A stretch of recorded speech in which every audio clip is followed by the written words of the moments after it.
I found out my wife left me through a text message, not a conversation, not a tearful goodbye, not even a note on the kitchen table, just a text.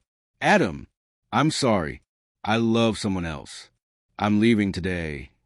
It didn't feel real. It didn't even feel possible.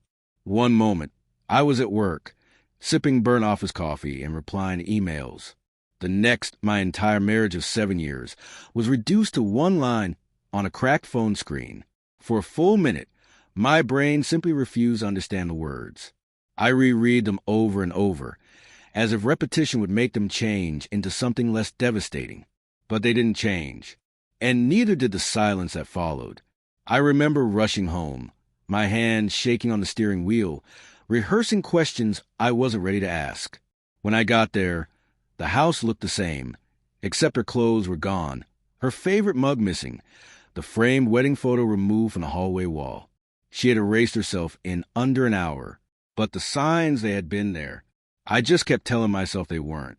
The late nights, the phone she always kept face down, the sudden work projects that didn't fit her schedule, the guilty look in her eyes whenever I walked into a room unexpectedly. I told myself she was stressed, that she needed space, that every marriage went through rough patches. It was easier than imagining the alternative. The truth didn't come out until 2 days later, when her sister called me crying. She didn't know many details herself, only that my wife, Claire, had been talking to someone from her gym, a man named Evan. Someone exciting, someone she said made her feel seen. The words stung more than they should have. I'd always tried to see her. For weeks after she left, I replayed everything. The last dinner we had, the awkward silence in the car, the fact she hadn't kissed me goodnight the week before. At the time, I brushed it off as exhaustion, but now I realized she had already let go. She had left our marriage long, before she walked out the door. But the part one didn't expect was that she'd ever reach out again. For months after she left, I got another message. Adam, please, can we talk? I made a mistake. My stomach twisted. Her mistake had cost me everything. Why was she contacting me now? I ignored it at first. But the messages kept coming.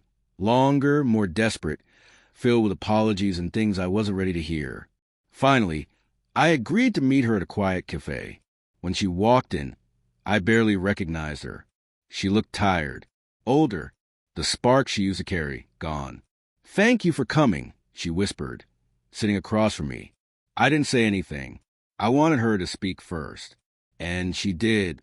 What came out wasn't dramatic or explosive, just heartbreaking in its simplicity.